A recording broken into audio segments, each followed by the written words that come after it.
বিগত সময় সাংবাদিকদের উপরে এভাবে ঢালাওভাবে আঘাত করা হয়েছে কিনা প্রেস ক্লাবের সামনে, এটা আমার জানা মতে কখনো আমি দেখি নাই। এই জায়গাটার মধ্যে এখানে বাইকগুলো আপনারা দেখতে পারবেন যে বাইকগুলো সব পড়ে রয়েছে এই জায়গার মধ্যে ফালাইয়া, দেখছেন প্রত্যেকটা বাড়ির আঘাত। আমাদের যারা সহকর্মী আছে, আমার যে সাথে আরও যে সহকর্মী আছে, তার মাথায় বাড়ি পড়ছে, তার পায়ে বাড়ি পড়ছে।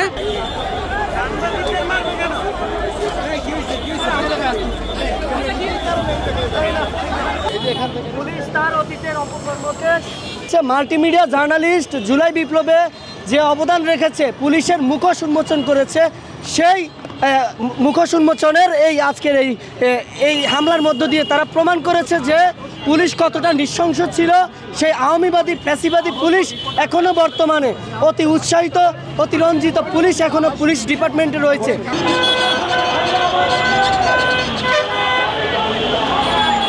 সাংবাদিক কি ভাই রাস্তায় মাইর খাওয়ার জন্য জন্ম হয়েছে? আমি একজন গ্রাজুয়েট ছেলে, আমি কি রাস্তায় কনস্টেবলের হাতে মাইর খাওয়ার জন্য সাংবাদিকতা পেশে আসি নাই তো ভাই। কেন এই একটা ঝামেলা হলে উদ্দেশ্য প্রণোদিত, এমন না আশেপাশে কোনো আন্দোলনকারী ছিল তারে মারতে গিয়ে আমারে মারছে, বিষয়টা তো এরকম না। কেউ ছিল না, আমরা গণমাধ্যম কর্মীরা ছিলাম, ও ছিল পাশে। কালের কণ্ঠের যে ছেলেটা আহত হয়েছে ও ছিল পাশে, তারপরে এই যে মারুফ ছিল পাশে, আমরাই কয়জন ছিলাম পাশে। আমাদেরকে উদ্দেশ্য প্রণোদিতভাবে মারছে ভাই। যখন বলছি ভাই মারতেছেন কেন, তখন তাদের বাড়ির এবং ধাক্কার স্পিড বেড়ে গেছে। আমার প্রশ্ন করে তুই কেডা? এটি তো ভাই আমরা তো সাংবাদিক, আমার গলায় তো একটা কার্ড আছে ভাই, আমার হাতে একটা মাইক্রোফোন আছে। আমরা সংবাদ সংগ্রহ করছিলাম, এই সময় সে আমাদের উপর লাঠিচার্জ করে। ও কোনো কথা নেই, সে মাসুদ ভাই চলে যাচ্ছে সামনে, পিছন থেকে হুট করে সে আমাদের উপর মারছে। আমাদের দিকে তো একজন আহত হয়েছে, দেখেন ওখানে কনস্টেবল ছিল একজন, ওনাটা আমরা দেখে আমার হাতে ফুটেজ আছে, আমি তাকে ধরছি, তার ধরছে আমার ফুটেজ আছে। এটা সচিবালয়ের একেবারে প্রেস ক্লাবের সামনে শিক্ষকরা শান্তিপূর্ণ আন্দোলন করছিলেন, এর মধ্যে কিন্তু লাঠিচার্জ হয়।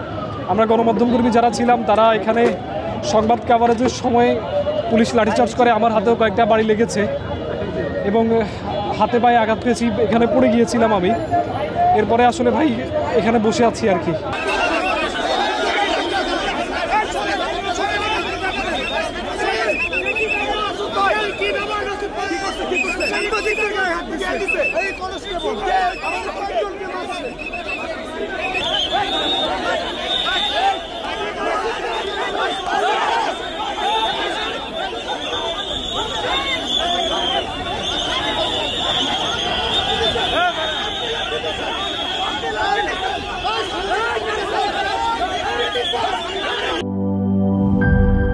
নায়াসিনামাইড ও স্যালিসাইলিক সমৃদ্ধ লিলি ফেস ওয়াশ, যা ফেসের ডেড স্কিন সেল দূর করে দেয় দ্বিগুণ ফাস্টার ব্রাইটেনিং।